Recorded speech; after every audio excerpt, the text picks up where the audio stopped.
Howdy, thanks for watching the program.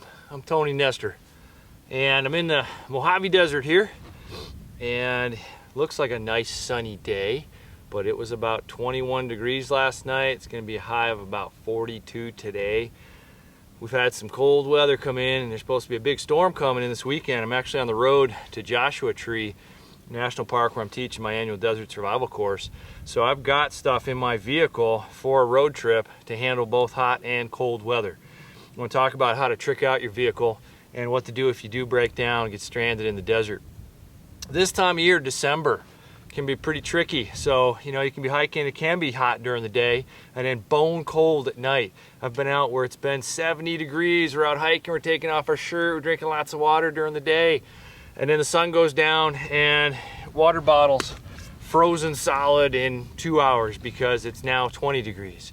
So we're talking about a 60, 70, 80 degree temperature plummet in some areas because there is no cloud cover to hold the heat in. So it just gets radiated out back at night, and it can be cold fast. It can drop fast here. So as I talked about in my first couple of programs on basic desert survival about those priorities, shelter, water, fire, signaling, first aid, it's really the same if you're on the road. You just look at this as a big survival kit, big survival machine that's going to help you get through a night or two in the desert if you're stranded or you're broke down in the mountains in the wintertime. So you can meet your shelter needs by staying inside, or maybe if it's hot out during the day, you can pull your vehicle seat out and put it out in the shade of a boulder or sit on one of your spare tires or something like that. You've got hopefully lots of water in the back of my truck here. I've got 14 gallons of water in addition to the stuff in my vehicle here. I've got a first aid kit that I carry with me in my vehicle. It's just my vehicle first aid kit. It's different than the one that goes in my day pack. And then I've got obviously my drinking water here. I've got some snacks. For the cold weather, I like to just have some of these MREs. I throw these in my vehicle. I leave them there for 6 months, rotate them out. These things have a shelf life of 3 to 5 years. Some of these dehydrated foods do.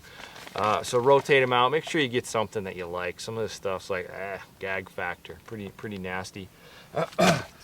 Umbrella. So here's another shelter item. I've got my obvious shelter items here. I've got my jacket, I've got the clothes I'm wearing, my hat, but an umbrella can be a handy tool for a desert survivor.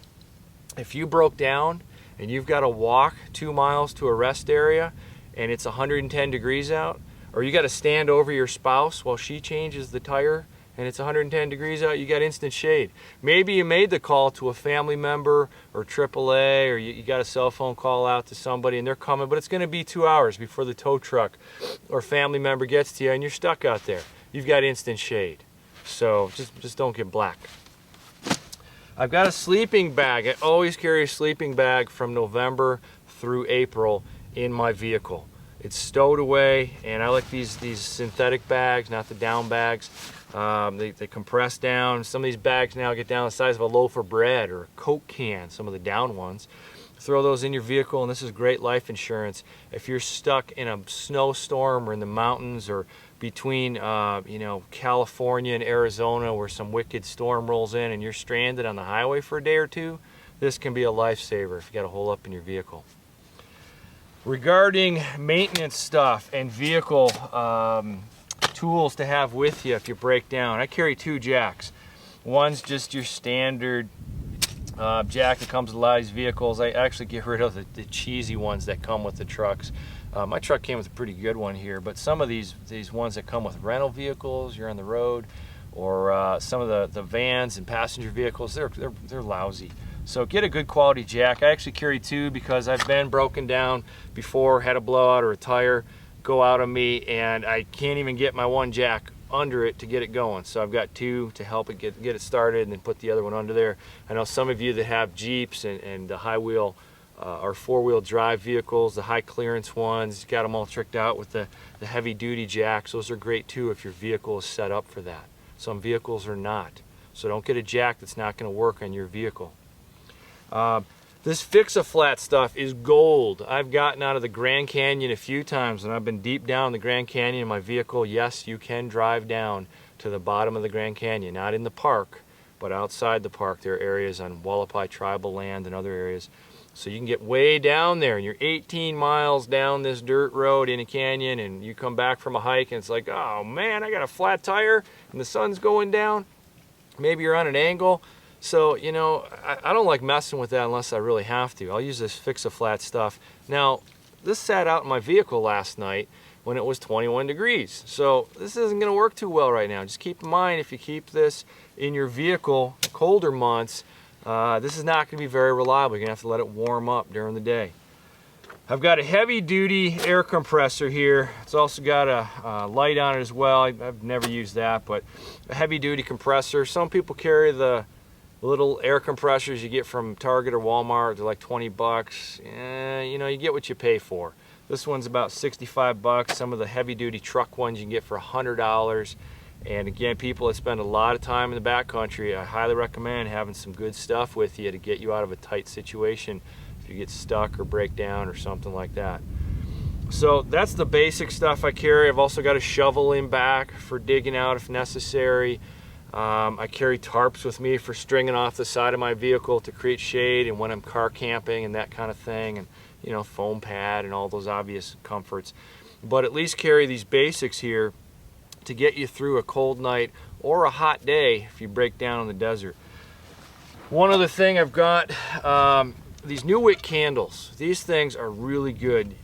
Got about 5 wicks here, 4 to 5 wicks, and you put one of these in. I'll do a close-up of the gear here when I'm done so you can see this. You put one of these in and light it just for light, or you can put 4 or 5 or 6 of these in if you want to boil a quart of water. So I've got a means of heating up a pot of water or melting snow. If I'm stuck in the mountains or it snows out in the desert, I can melt snow and create water. But these new Wick candles are non-toxic, so you can use them to warm up the interior of your vehicle. You still want to crack a window open so you're not just deoxygenating your environment and creating a vacuum seal in there.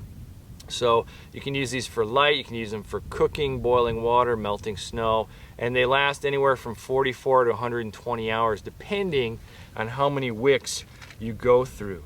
I think they cost about 10 bucks, but really handy thing to have with you. Keep in mind, a lot of candles you get from your general store, camping stores, they have chemicals in them and they can make you sick if you're going to inhale them. If you're going to have the vapors in that in an environment, you're going to be inhaling that, such as a vehicle or even your house during an emergency. So make sure you get candles that are non-toxic. So let's say you break down by your vehicle, you turn it into a survival shelter. You have no loyalty to it. Have it work for you so you can get out of that situation. That might mean taking off a spare tire or pulling a tire out and dragging it off 50 feet from your vehicle and putting some oil or transmission fluid on it and lighting it up for a signal fire. It might mean stripping out the innards here and using your seatbelt webbing to lash up a shelter. You know, you've got lots of signaling devices here. You've got mirrors that can be busted off. You've got your car horn. You've got your lights at night. So this is a huge resource. If you break down by your Jeep or your vehicle or your rental vehicle, you really got to ask yourself, do I stay put or do I hike out? Because you're leaving behind a huge resource, can meet your shelter, your water, your fire signaling, a lot of those needs. And it's also a heck of a lot easier for searchers to find you with something like this from the air. So if you're stuck, open up the doors, open the hood, pop the trunk, put stuff around you in a big circle, make it obvious you're there, and then work on your Christmas list until the searchers get to you. It may not even be a life-threatening thing where you break down in the desert. Maybe you're just inconvenienced on the road for 6 hours because there's a truck that jackknifed and you're stuck and you're in the heat, and maybe you don't have a whole lot of fuel, or maybe you got kids with you. So you know, have some gear with you, plan ahead, have lots of water, of course, it goes without saying, but consider in the colder months definitely having some warm weather gear, sleeping bag, insulated boots, gloves, and that kind of thing to get through a cold night.